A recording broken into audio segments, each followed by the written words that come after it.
Shalom, shalom. I start by saying all praises to Yahweh Ba'Shem Yahweh Shai. All praises to Yahweh Ba'Shem Yahweh Shai. This is Apostle Ricard back again with another impromptu video. Spirit is on me. I've been moving around a lot the past few days. So Salakia took me a day or so before I can get this video up, on this so-called Christmas day, this Babylonian day. Okay. Anyways, like I said, once again, all praises to Yahweh Ba'Shem Yahweh Shai. Okay, the water Yahweh Ba'Shem Yahweh Shai for blessing us with the knowledge of this truth is truly a blessing, man. Excuse me. And like today, everybody's making merry, opening their presents, and but most of these people, they worship in this particular day, and they don't even know what it really represents or what it really goes back to. They have no clue. They're clueless, They're gone. Like the Bible says, the world is in gross darkness. But then Yahweh Shai, which the title of this video is, Spirit was just on me to do this, man. Because I'm in the house. I've just been in the house just pretty much cleaning up and taking care of business around the house. And through the grace of Yahweh Ba'Shem Yahweh Shai, my son, my youngest son, he's on his way out here to come visit me. So he'll be out here with me and amongst the brothers. You know what I mean? He's flying in this evening. So, through the grace of the Lord, I prayed, brothers put up prayers that my son makes it here. He's 15 years old, that he makes it here safely. You know what I mean? But like I said, the Spirit was on me, right, to do this video. Because like I said, you got a lot of Israelites in different philosophies, man. They're Israelites and they know they're Israelites. Right, you got a lot of guys that know that they're Israel. See, and most people think, oh, well, as long as you know you're an Israelite. No, it goes deeper than that. Okay, you can know you're an Israelite, but you could still be a nigga. Or you could still be in gross darkness. Just like a lot of these other Israelite camps, they know they're Israelites. They got the border of blue, the fringes. They got the long beard hanging down to the floor, turbans, shields of David hanging off everywhere. But then you can still not have the Spirit of the Lord dealing with you, man. Like you got a lot of guys years ago back in One West, and the old school, we used to run into them dudes. This was back when I was, living up there in New York City back in the early 90s in One West. We was up in the school. This is before a lot of the splits. We were all still together, and we used to run into these guys, especially, I lived in Brooklyn. And out in Brooklyn, and they're still out there to this day. You had like these little Israelite communities. They actually owned like the Muslims. They had their little communities. They had their little synagogues. And, they had the beards. They had the braids. And they used to wear what they call the zeets. Like they were following after Amalek. They would keep Sabbath service. They would meet up at their little synagogues. These are Jakes, straight up Negroes. And they knew they were Israelites and all that stuff, right? And they would read the Hebrew like how Amalek, they were pretty much following after Amalek, okay? Because that go way back to the commandment keepers in the 60s and the 50s and all that stuff, right? Which is where Abba Bivens kind of came up around them guys, but the Spirit of the Lord was dealing with Abba Bivens. I call him High Priest Elder Abba Bivens, But anyways, and that's when Abba split off from a lot of them guys, and he started the One West school, which is who our elders came up under High Priest Abba Bivens. But you got a lot of these guys running around that was go back to that time, and they set up their own little communities and churches and stuff like that, and they didn't believe in Yahweh Shai because basically they were kind of following after Amalek. The Sabbath, Friday night, sundown, Saturday. So that's why in One West, we were kind of still following certain things too from that vibration. Because when I first came into school, the Sabbath was Friday night, sundown, Saturday night, sundown. We was kind of still following. We had the Passover. We used to drink the Manischewitz wine and eat the nasty cardboard matzahs and shit. You know what I mean? But then the Spirit of the Lord eventually, this truth is like living waters, like Yahweh Shai said. It's flowing, it's alive. It's not dead, it's not dormant. You see what I mean? You learn this truth in different levels. But like, you got a lot of these guys, these Israelites, we call them Old Testament Israelites. And they're still around, because even back then, we was back when Brother Polite was on the scene and Captain Cesario, all them guys was having them debates and all that. And then even going further, a lot of these guys were having these unity camps right? A lot of these different other Israelite groups that come out of One West, they started having these unity camps, and they would have different guys from different camps coming together, holding camp. And then they would even have they had guys in the camp that were Old Testament Israelites, dudes that didn't even believe in the New Testament. And they would actually let these guys, that was nothing but confusion and madness. They would actually let these guys get up and speak. So wait a minute, how am I going to go and stand on the line, on the block, like the brothers in Houston say, right? Like the Houston camp says up here in Texas. How am I going to stand on the block? Or like the Chicago brothers said. Yeah, I done been among so many different camps. Each camp all over the country got their own phrase for the camp. You know, back in the day, yeah, you know, up in New York, we just call it the camp. But, you know, Jake, you know, got their thing. Like, yeah, the line. Yeah, the Chicago, the brothers, I got that from Chicago. Yeah, how you going to stand on the line? Or like the Houston brothers said, how you going to stand on the block with a dude that don't believe in Yahweh Hashem, Yahweh Shai? I'm up there teaching about Yahweh Hashem, Yahweh Shai. And okay, next speaker, then the next guy come up, and he's just talking about the Old Testament, which is the Old Testament is spiritual, but he don't believe in Yahweh Shai. He talking, you're the Most High, and that Messiah. That's confusion, and the Lord said he's not the author of confusion. So the Spirit was on me to put this particular video up just for edification purposes. I'm going to start off in the New Testament. This is the book of Luke, the 1st chapter, and the 68th verse. All right? I'm just going to read these two quick scriptures, man. All right? This is Luke, the book of Luke, in the Gospel in the New Testament. Luke, the 1st chapter, the 68th verse. We're going to start, right? Blessed be the Lord Yahweh Hashem Yahweh Shai of Israel, which we know the Lord is only for Israel, for he hath visited and redeemed his people. That's right. How? By the Messiah coming. Yahweh Shai is the Messiah, which is the title of this video. Okay, them Amalekites, they don't believe in the New Testament, but they're damn heathens anyway. But they're the ones pushing that because the New Testament condemns them. Okay? His people, Israel, pursuing back to Psalms 147, 19 and 20. He showeth his word unto Jacob. The Old Testament condemns them. His statutes and his judgments unto Israel. He have not dealt so with any nation. So the only people that can be delivered or saved are Israelites of the seed of their father. 69, and have raised up an horn of salvation for us in the house of his servant David. You see what I'm saying? Right? Meaning Yahweh Shai, when you read Matthew's, the 1st chapter, it gives you the genealogy of Yahweh Shai. And it tells you that he came directly out of the loins of King David. So Yahweh Shai was of royal blood anyway. He was of the house of David, a descendant of King David, direct descendancy. 70th verse. As he spoke by the mouth of his holy prophets, which have been since the world began. Meaning the prophets going back into the Old Testament, right? It was spoken of. It was already spoken of. Yahweh Shai was spoken of in the Old Testament. So if them guys, all these so-called Old Testament guys that don't want to deal with Yahweh Shai or acknowledge Yahweh Shai, they err in not knowing the scriptures.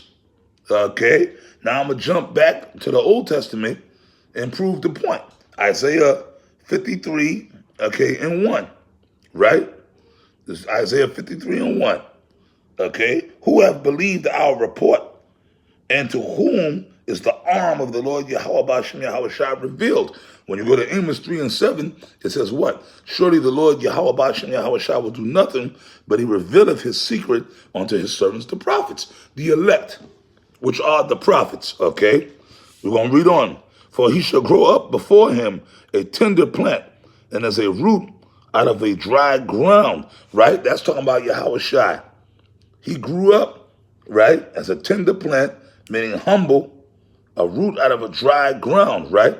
Meaning he was the root, okay, of the house of David, man. You see what I'm saying? He was the root out of the house of David, okay?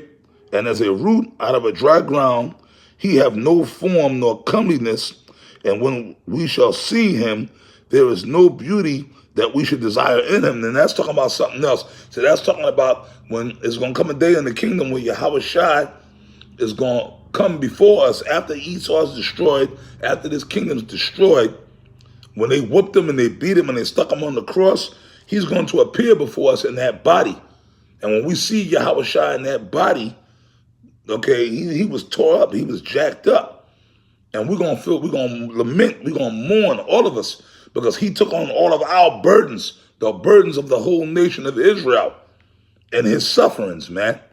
This is why we got to suffer. Like Apostle Tahar Gabar always do videos. Primarily, I know Apostle Gabar always do these videos talking about you got to learn to love to suffer, okay?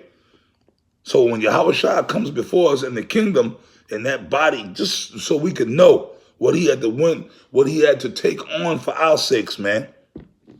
We're going to mourn. We ain't going to see no coming. We're going to see him in that jacked up. He still has that body reserved so that we can know, okay? He is despised and rejected of men. That's Yahushua. When he was on the earth, I was just reading the book of Luke, how they were just always coming against him. They called him a vagabond. They called him a charlatan. The Pharisees and the wicked scribes and Pharisees and the Jews, they wanted to put him to death. They were always coming against him, speaking evil of him. See? So that's the sign of a real man of the Lord. A man of sorrows and acquainted with grief. Yeah, because Yahushua knew what he was on the earth for. That was his sole mission. That's why when he came on the earth, he didn't deal with no women, because he knew what was going to befall him. He wasn't here to make a family and make a life in the world at that time. And he knew, Yahushua already knew, because he told Peter and the disciples, look, man, I got to go and be betrayed and be crucified. And Peter said, look, Lord, you don't got to do that. You don't got to go over there. What Yahushua did, he said, he called Peter Satan. He said, get thee behind me, Satan. He said, you can't stop. That's the will of the Lord, man. He basically was telling Peter, you had Satan on you. See? So he was acquainted with griefs. People were always coming up against him. And on top of that, he knew the way that he was going to have to go out. But he knew that it must needs be for the salvation of Israel. Okay? And we hid, as it were, our faces from him. That's right, the majority of Israel, them wicked Pharisees and scribes and Jews. And them wicked niggas knew that Yahushua was the God, but they said, look, if we acknowledge him, if we endorse him, then the Romans will come and take away our goodies. We'll lose our nice homes, we'll lose our nice horses and our ranches and our home, the pristine lifestyle that we live. Hence today, a lot of these other Israelite camps have sold out because they don't want to lose the goodies from Esau. That's why a lot of these guys, they got that 501c3 charter. Okay? So the majority of Israel hid their face from Yahushua. It was only a small elect, the disciples, that were following him. Okay? He was despised, and we esteemed him not. That's right. When they brought Yahushua before Pontius Pilate, and then was ushering him back and forth all in one night before Pilate and before them wicked, evil Pharisees, they despised. The people were throwing stuff at him, spitting, smacking him. Prophets unto me, who smacked you? So he was despised. Look, he said he's the son of God. He said he's going to destroy the temple and build it again. This guy's a heretic. Read on. Surely he hath borne our griefs. That's right. With the stripes, the Romans whooped him, made mockery, put a crown of thorns, which stabbed into Yahushua's head, made his head swell up. Man, he was jacked up. He took all that for us, so that starting with the elect, that Israel might have a chance to make it. And them wicked niggas that was coming against them didn't even realize that. Now, come on, who does this sound like what I'm reading? And this is Isaiah, the 53rd chapter. See, but them Old Testament guys, they err in not knowing the scriptures. And carried our sorrows, yet we did esteem and stricken, smitten of Yahweh, and afflicted. That's right. He did this because it was the will of Yahweh himself that Yahushua would do this. This is the only redemption. Hey, man, every time, like when you committed a sin back in the ancient world, you had to sacrifice the lamb or the deer. Not deer, Salakia, the sheep. So that's why he's known as the ultimate sacrificial lamb, Yahushua, okay? But he was wounded for our transgressions. That's right. They poked they stuck him to the cross with the nails through his hands and his feet, crown of thorns on his head. They was whoop lashes on his back with a cat of nine tails, whipping his flesh. They punched him, they beat him, and he went through all that for that the elect, starting with the, all Israel's going to come into that later on. But it started with the elect. So this is why we got to go hard for this truth, man. He was bruised for our iniquities. Okay, the chastisement of our peace was upon him. And with his stripes, we are healed. That's right, by the blood. Because them stripes, when he got whipped, he shed blood.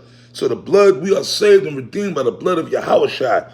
So anybody that don't want to acknowledge Yahushua, okay, then you can't be saved. So all these guys that are talking about we don't acknowledge the New Testament, we don't acknowledge JC or Yahushua, then you ain't going to make it, man. Okay? All we like sheep have gone astray. That's right. The Bible says all have sinned and fall short of the glory of the Most High. So that ain't none of us exempt, man. We have turned every one to his own way, and the Lord Yahushua have laid on him the iniquity of us all. I'm going to read on. That's right. Yahushua took, when he suffered 2,000 years ago, he took all that on. So come on, man. This don't sound familiar to you? He was oppressed and he was afflicted, yet he opened not his mouth. He is brought as a lamb to the slaughter. Look at that thing. Who does this sound like? Who does this? This is self-explanatory, man. He was the ultimate, because a lamb, you had to sacrifice a lamb when you went before the altar. So he had to become the ultimate sacrificial lamb. That was the only way that Israel could make it at this point, excuse me. You see? And then when they were bringing him before Pilate, they said, are you the king of the Jews? Are you and Yahushua didn't answer them. So come on, man, you know who this is talking about, and this is in the book of Isaiah. So if they knew the scriptures, they would have known that Yahushua was the guy. This fit his description. And he was slaughtered for our sake.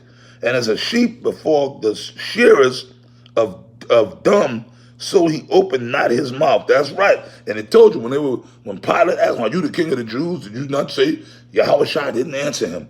He said, thou sayest. He was taken from his prison and from judgment. That's why they had him locked up. Before they brought him before Pilate, they threw him in a cell. And who shall declare his generation? For he was cut off out of the land of the living for the transgressions of my people. Okay? For the transgressions of my people was he stricken. And he made his grave with the wicked. Who was Yahushua on the cross with? The two criminals. And the one criminal was mocking him, and then the other, he was on the cross, he went to the grave with the wicked, the two guys, and the other guy said, look, man, shut up. He said, this man, he don't deserve to be here. We deserve our fate. And he told Yahushua, one of the men on the cross, remember me when you get to your kingdom. Right? And Yahushua said, truly this day you shall be with me in paradise. So that guy, he repented. The guy that took mercy on Yahushua and defended him on the cross, hey, Lord willing, he'll come back as a man of the Lord. The other nigga was just a wicked nigga, mocking, even unto his death. Now, them guys were actual criminals. They were wicked. So this don't fit the bill of Yahushua, who the world called Jesus Christ, and with the rich in his death, because he had done no violence, neither was any deceit in his mouth. Okay, yet it pleased the Lord Yahushua to bruise him. Why? So that the Lord's people could be delivered. Now it was the rich. Now who was the one when Yahushua died on the cross? Who was the one that came to beseech Pilate for the body of Yahushua? It was a rich man named Joseph of Arimathea. And he laid the tomb that he laid Yahushua in was his own tomb that he had for himself. Okay? But he laid Yahushua in his tomb. You see? So if this don't describe Yahushua, or if you can't see it, that means the Spirit of the Lord just ain't dealing with you to see it. Come on, all the way. Now this was written hundreds of years before Yahushua came on the scene. But it said, yet it pleased the Lord to bruise him. He hath put him to grief when thou shalt make his soul, and of fearing for sin, right? He shall see his seed. He shall prolong his days, And the pleasure of the Lord Yahweh Yahushua shall prosper in his hand. That's right. I'll stop it right there. Because how? When the Lord rose up Yahushua from the dead as proof of the power of Yahweh. So when Yahushua makes his return, okay, in the recent days now that we're waiting for, he's going to be raised up as the ultimate king over Israel, over King David. And Israel, starting with the elect of Israel, is going to prosper. Israel is going to rule the earth as the Most High had it planned in righteousness under Yahweh Ba'ashem Yahushua, and on the earth under King David himself. Our people will probably, the 2/3 are going to have to die, but they're going to come back. And they're going to be okay too, as Apostle Taha always says. In the kingdom, the 2/3 going to come back, they're going to be okay. They're going to rule, they're going to have slaves, they're going to be rich. Okay, all Israel in the end is going to be saved, but the Lord is dealing with the first fruits first, the elect, you see. But ultimately, all Israel going to prosper by the works and the deeds of Yahushua, man. Sacrifice. So right there proves, if you can't see Yahushua spoken about in the Old Testament, like I said, I'm going to quote the scripture, Matthew 13:9. Unto you it is given to know the mysteries of the kingdom of heaven, but to them it is not given. Matthew's the 19th chapter. Not all men can receive this saying, save they to whom it is given. You see? So a lot of these guys that can't see that don't acknowledge Yahushua, that's all I got to say to you. Those scriptures I quoted. Okay? But with that, I pray that this video was edifying. Aparatazah. I will try to maybe get another video in again in a little while. I got to charge my phone up here. And I say Shalom, Barak Kal Akim to you brothers of the hopeful elect, you sincere brothers. Wa Akwath, Shalom.